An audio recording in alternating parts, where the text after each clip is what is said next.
worst persons in the world. The bronze to Dr. David Tillman, CEO of the Motion Picture and Television Fund, closing its hospital and retirement home in Southern California, the proverbial old actors' home.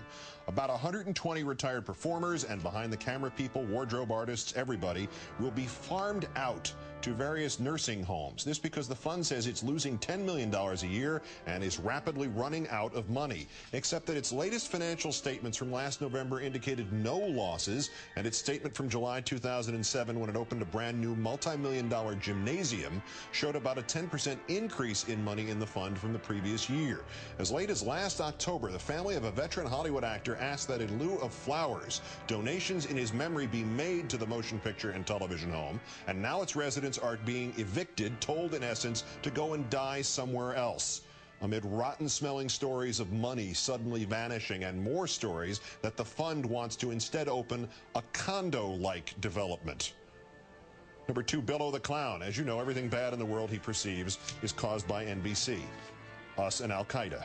Commenting again on Nadia Suleiman's octuplets, he says, "She was paid by NBC to do the interview with the Today Show. I don't know how much, and you know, but she was."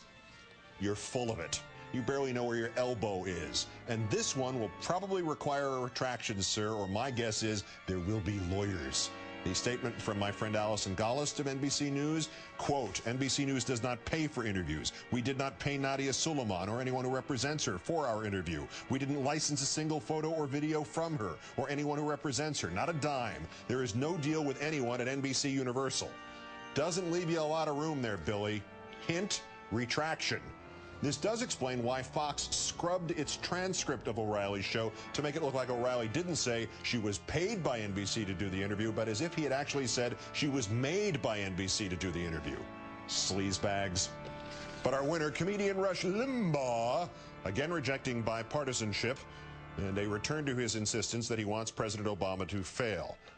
People who are unbridled by morality, or the immoral, if you will, this Constitution is a restriction to them. It is punitive to them. The very people trying to undermine the Constitution because it's an obstacle to them are the very people we put in power lately, over the years. The Constitution is under assault by people who find it restrictive and unpalatable. Wait, seriously? You're agreeing with me about how you've been unbridled by morality? And how Bush tried to undermine the Constitution because it was an obstacle to him? I gotta be misreading this. And I am. How do you come to a compromise with people like that? Well, everybody says we gotta compromise. Bipartisanship, we gotta get along. How do you compromise good versus evil? As I said last week, should Jesus have made a deal with Satan? Rush Limbaugh getting biblical, and the biblical getting him back.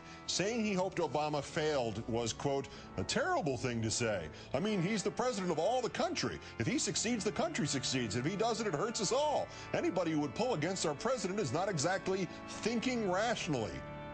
Pat Robertson said that about Limbaugh. Pat Robertson. Rush Limbaugh just got schooled by Pat Robertson. Comedian Rush Limbaugh, today's worst person in the world.